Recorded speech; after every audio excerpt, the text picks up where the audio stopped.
ఉత్తరాది రాష్ట్రాల్లో చలి తీవ్రత పెరిగిపోయింది. పలు రాష్ట్రాల్లో ఉష్ణోగ్రతలు పడిపోయాయి. ఢిల్లీలో కనిష్ట ఉష్ణోగ్రతలు 9.6 డిగ్రీలకు పడిపోయాయి.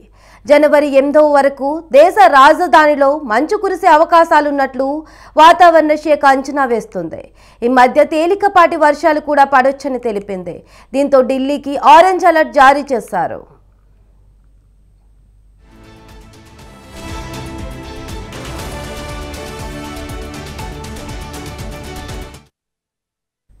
ఢిల్లీ వ్యాప్తంగా మంచు దట్టంగా కురుస్తోంది.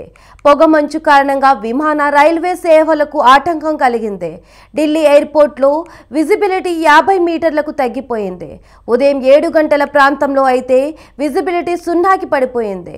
విమాన సర్వీసులు రద్దు, ఆలస్యమయ్యే సూచనలు కనిపిస్తున్నాయి.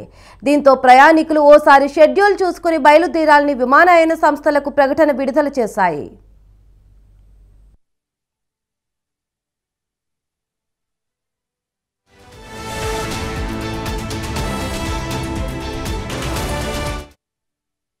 పొగమంచు వల్ల రైళ్లు కూడా ఆలస్యంగా నడుస్తున్నాయి.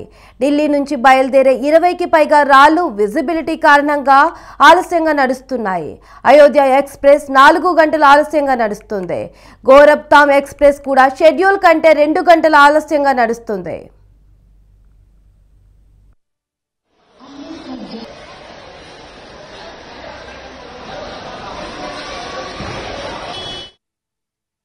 హర్యానా, ఉత్తరప్రదేశ్, రాజస్థాన్, పంజాబ్, బీహార్తో సహా పలు రాష్ట్రాల్లోనూ చలి తీవ్రత పెరిగిపోయింది.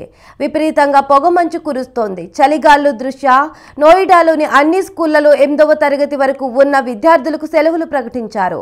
బీహార్ రాజధాని పాట్నాతో సహా పలు ప్రాంతాల్లో 6 డిగ్రీల కనిష్ట ఉష్ణోగ్రత నమోదైంది. దీంతో బీహార్ ప్రభుత్వం పాఠశాల వేళల్లోనూ పలు మార్పులు చేసింది. రాజస్థాన్లోని ఫతేపూర్లో గత 24 గంటల్లో 3.6 డిగ్రీల కనిష్ట ఉష్ణోగ్రత నమోదైంది.